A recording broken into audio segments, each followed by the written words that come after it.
Collectively, y'all decided just to test it, G. Bring a camera so I can Count to five and look alive, everybody. I'm your host, PeeJae Fuego, and I want to welcome you to another episode of The Hot Seat with PeeJae Fuego. And in this day and age that we're living in now, we all can use some comedic relief. And who better than the king of comedy himself? If he wasn't before the show, he's now officially dubbed now. I have the Sawyer Boy in the building, everybody. How you doing, Sawyer? I am good, man. I can't complain at all. We're right here. God is good. Life is good. Making the best out of it. Now listen, welcome to The Hot Seat, where we talk about everything, nothing's off limits, everything is hot to talk about, so please, are you ready? Are you ready, man? Let's make it happen. Now, Sawyer Boy, tell us, who is he? Who's Sawyer Boy? Who's Sawyer Boy? First of all, I'll let you know who I am. Mm-hmm. My name is Tomiko Sawyer. Okay. I know a lot of people know me as Sawyer Boy, but it ain't just Sawyer Boy. You know what I mean? Sawyer Boy is just one of the entities. That's another side of me. That's like one of my jobs. Let's just put it like this. I was a man who did plenty of jobs, and comedy is one of them. So Sawyer Boy is definitely my comedy side, and some things that I really, really want to say. I use that platform. Plus, I ain't really getting too much friends, so. I put all these videos, you see. If I have plenty friends, I just talk to them, but yeah, you know how that is. No, but that's just me. I just love the whole Sawyer Boy thing.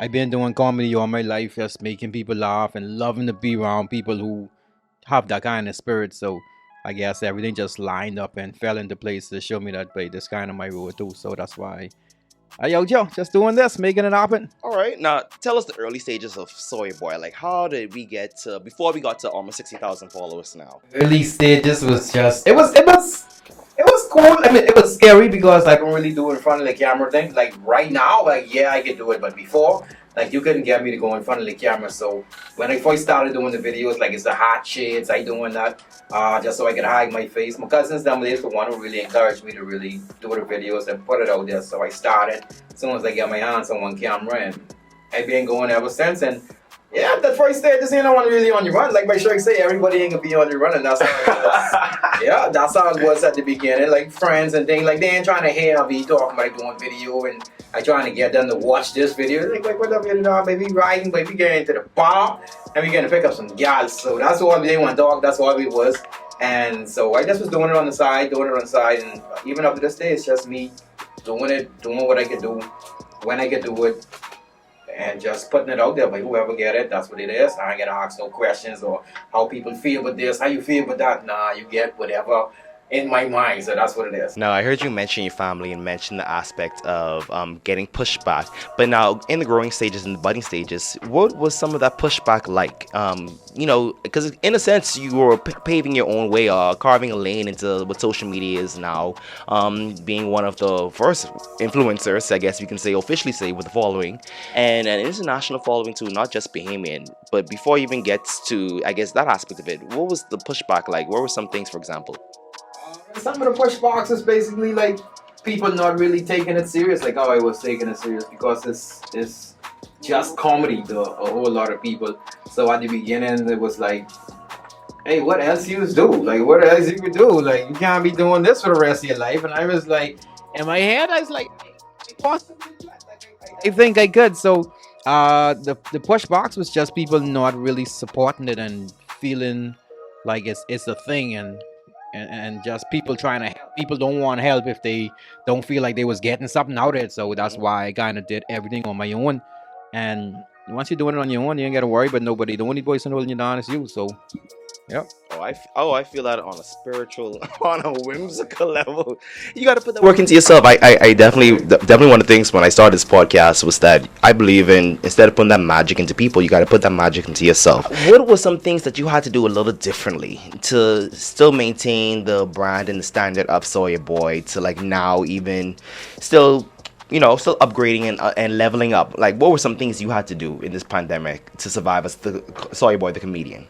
Well, what I had to do to survive as Sawyer Boy the comedian, I had to basically go into school, like just how you go off and get a degree and do all this stuff. It was, I didn't do that because, like you say, you couldn't. But YouTube there and Google there, so I was doing a whole lot of just watching different stuff and seeing how people do this and the mindset you should be in to take on these, like, certain responsibilities will come in your way because life changed. Like since this happened, like life changed. So it's like, okay, but if I doing this, like, and plus if I doing this, I got to do this right. So it was just a matter of going out there and really learning the craft and seeing how to do it and where.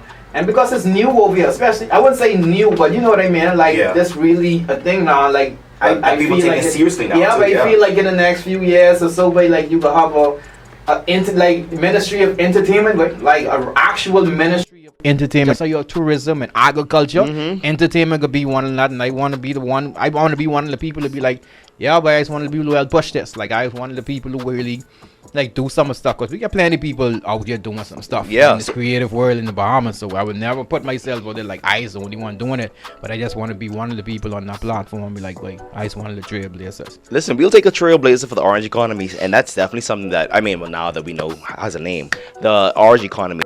So that's what they give entertainment. Like entertainment is orange economy. Well, don't quote me, because you know I don't work for the news place no more. But I think it's more so like more where the creatives, whether that be music, entertainment, and the different facets of that, like social media, videos, blogging, all those things. I think that's where the orange economy would fall on in. But if I am wrong, please correct me down below. So now, after we, having the crash course in the orange economy, tell us, do you have any Bahamian inspirations you look up to in terms of comedy? If not Bahamian, we also could go for American too. Bahamian inspirations? Yeah, man. It sounds weird because I worked at NASA Ghana, but I grew up a big Greg Lampkin fan. The legendary! Yeah, but like when you say Bahamians, like, dog, I grew up listening to the commercials. Like I never been to any of the. I've never seen Mr. Lampkin like actually perform like in plays and stuff like that. But growing up, we only had one station, one TV station, so whatever come on there, that's what we watch. And when the commercials come on, we just be like, that's what a Bahamian commercial is supposed to be. And I looking at the other set, and I remember just growing up and being like, I could do this, but I could make these commercials real. So Greg Lampkin is definitely someone I looked up to in comedy over here. But before I started doing the videos, it was really collage entertainment, and I know if you remember Tristan White. Yes. Tristan White was doing his thing, and Collage them was doing their thing, and I was working to the bike and thing, and then like certain things I saw, and I was like, sorry, let's put it back. The bike?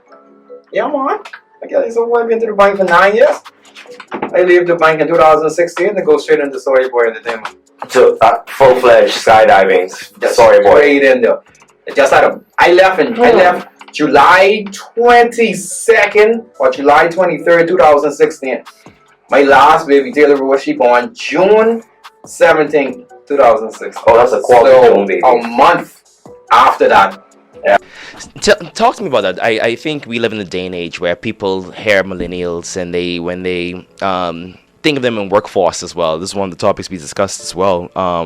Shout out to Senaja and A to Z, Zena.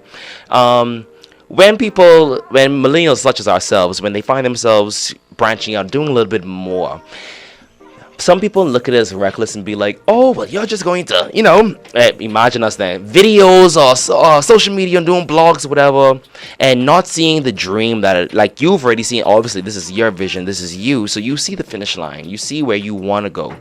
Talk to some people. What advice would you give to persons who would want to follow the same path as well? Like, to say, leave their main 9 to 5 to indulge themselves a little more, to invest in themselves like 24/7. Well, with that it's never a easy decision. It's always a hard one. Like I was going to work for like 3 months with my resignation letter in my pocket, like turning it in, just to put, because you won't put it in, but then it hits you like, is this really something that you want to do? You ready to take this big step? So it was like, I know, but it hit me one day, like to just go into work, and I started to. I wouldn't say hate it, because it wasn't really the job. It was basically the where people. I was. But where it wasn't even the people, not the department I was in. The people. Yeah. But I had some departments where the people was like, I had to get out there. But the overall one was basically all me. It wasn't nobody running me. Because sometimes we leave because of the people, but we ain't leaving right because of us. Right. So that's why you still end up back into the same positions again, because you only leaving because, I don't like these people who I work with. I like some of the people I work with. That's what made it even, it made it harder, and it made it more real for me. And like when it happened, it was like, if I do that, that means I really mean it. So it's just a matter of going out there, but you gotta kind of know what it is that you want.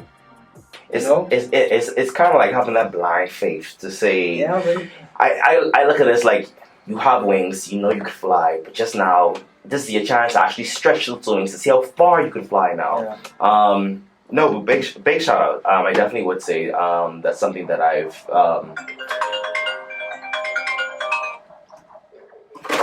Sorry, baby, she's calling me every night.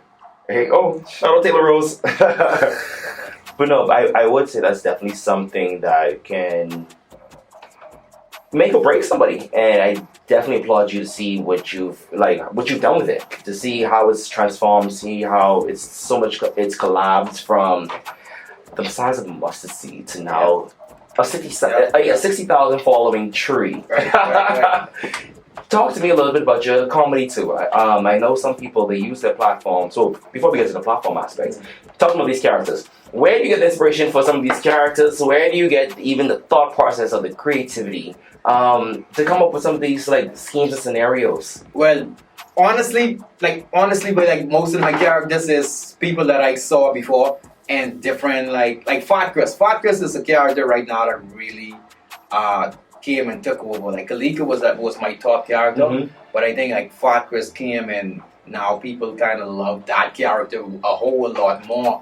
And that character is actually someone that I grew up with. Based off a true story.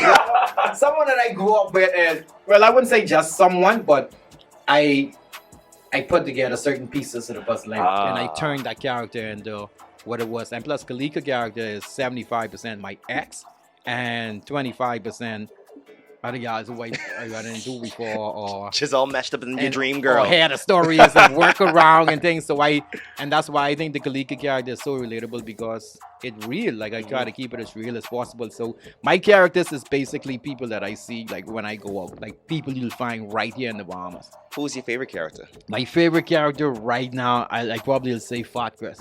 Okay. Well, it's between Fat Chris and I like the Kalika thing because.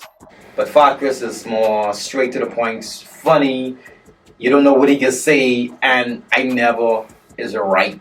Okay. Anything, especially for that character. Okay, it's just like off the dome. Yeah, well, all of them is off the dome. Like I kind of get a topic. I know where I want to go, but whatever come in between is whatever happens once I press record. It's the magic in once I press that record. Whatever comes in my mouth, that's what comes in my mouth, and that's what you see. Now, feel me on this. What's your opinion on persons who may say, "Oh, why do men have to dress up to be funny? Oh, why do men have to dress up as women to be funny?" What's your thought process on that? But that behind, I gonna get dog for me. I really don't care. Like I know what people say, and you know with the female characters, and I kind of feel the same way too, because I wouldn't put on the dress. Like putting on the dress and the makeup and the lipstick, like that's something I won't do. That's just me. Yeah. Like I'll go with the hair cloth or the whatever, the bonnet or whatever. Right. But the reason why I play these characters and these female characters is because I work alone. I work by myself and I know what I want to put out. And if I tried it before, get a couple of people on, and I was like, that ain't what I want, man. You know what I mean? And I know what I want. I know I know I could act. I know I could handle myself. So I want to show the variety. I said Eddie Murphy fan, bro. You know what I mean? I go up off Nutty Professor and the clumps and things. Like when I saw that, I was like, boy, that dread, I want to do that. I wasn't even acting anything, but I look at that and I was memorized by that, mesmerized by that, and that's why now I try to play so much characters, and it ain't just because I don't want to work with nobody, because I still do work with other people a lot, but I like to push myself, and when I play like 4 characters, I feel good when I add it in that way. And it's trust, like we were talking about offline earlier before we started. It's trusting your magic. It's being able to know the type of, I guess, product that you can do, know the results that you can provide, and knowing how you want to transpose that. Right. So it's even taking that sense of that little bit of faith and making it happen, bro. Yeah, man. And not depending on anybody. So okay, I'll take that. I don't do the whole depending on people thing. That ain't me. I can't wait. Oh. I can't wait on you to be I can't do this for you because you in there. Bro, I ended that ice record. 1:30 in the morning sometimes. And people like, oh, why you don't have no water in your things? Because they sleeping. They don't live by me. And plus I get work and I have to go to work. I been on jobs where I work at 9 to 5. And then from 6 to 10, I got to be by Bahama for training. And that was Monday to Friday. Oh, wow, And okay. after I get off 10 o'clock, I got to find a ride that willing to carry me to pick up my kids from by my old lady so I could then drop me on. So there's a lot of things I've been through, so I can't really be worrying about what people feel because for y'all wasn't there and they wasn't there when I really was alright and seeing what I really doing behind the camera and then to really make these things happen. No, trust me, I definitely feel you on that. We've all made a few poor decisions in our time. Now, I've heard you mention your children every now and then. My people, when I say Sawyer Boy, I want to say children and saying this aspect of young 10-year-olds or, a 9-year-old. No, Sawyer Boy have grown children. I'm talking to the point where they look like his little brothers and sisters. How do you balance Tamiko the father, Tamiko the man, and Sawyer Boy the entertainer so effortlessly across the board for all of them? Or if you only make it look effortlessly to us. Well, that's okay. Let's be real. I thought I was balancing the whole Sawyer Boy to Miko thing, especially when it comes to me being a father. But I think Sawyer Boy is running the show for a while, for a few years, and I didn't really know. So I in the process of actually balancing that off and really kind of making it much more better. But at the same time, like my kids is the only set of people that actually stick through with everything that I've been through. And not mainly like family and stuff. Like my family, they there. Yeah, that's family. We can't pick and choose. But my kids that are said that really been there and know what I going through, stick through it, understand it, not really freak out and want more than they know I could provide. So I think my kids made the whole process much easier, but at the same time, like me, what I doing, it in me because I come up, my parents and thing was just like this. Like, no matter the struggle and whatever, but we still sticking together as a family. This is what we do. You can learn this, you can learn that, and money was never the big thing inside our family. So it kind of made doing this, especially doing this with my kids, so much easier because like when I go, they go. Like if I used to me win awards, like when I go on the beam and I go on award and they win them awards, like when my first award, me and my kids was there. So it's like, but if I go on through this experience, you all gonna experience this with me the same time too. So it's just they there, but they cool with me. No, yes, I do love adults. But my son could be 20 this year, my daughter could be 16 this year, and my baby Taylor, she could be 5 this year. So yeah, but and my people, I say that because I can attest to it. We've been on remote, or we've been at functions where we're working, and the children are there just not. Well, I don't want to say the children anymore, but like the little Sawyers are in the building, on the scene. They're into social media. Any future comedians? I don't know. Like right now, I doubt it. Any YouTube stars? YouTube stars, definitely. My son basically he more back at like what Beats is do. Beats me behind the camera. He don't want to really be out there, but that's probably a stage that they going through now. Because I know with me, but like you couldn't get me to get in front of the camera. Like I don't do this in front of people. But so I just pray to be here to be able to witness and see exactly what they turn out into, like what they turn into, whatever it is that they want to do. I just want to see them do it. So if they don't be no comedians, that's cool. That's fine. Something and just help Daddy out just a little bit, because trust me, y'all was there when I was struggling. I can need a little payback. I can need a little something. So now with and only because just so it could be just a little messy for the hot seaters. Thank you. I do want to ask, and this is only for my own curiosity as a fan. You got some pushback from another fellow comedian in society. I'm sure this isn't the first time or the second time. How do you deal with things like that when you have Mr. 100,000, really 10,000, trying to come for you or things like that in your same square, in your same community, in your same field? How do you deal with the pushback from, I guess, your peers who may not be supporting you, who may be haters, if I could be so blunt. Okay, what's your take on the haters in society? Boom. Well, I really don't show the haters them too much mind, but I mean, I do see them, and I feel like a lot of people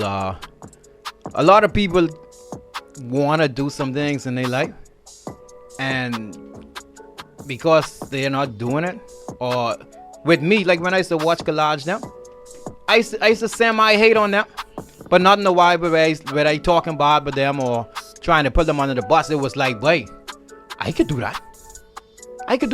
So it's like, oh Lord, if you could do that, then go and do it. Let me see. So that's what I go on there and I just do it. Let me see. Yeah. You can do it? Let me see. Yeah, you know. Where it is.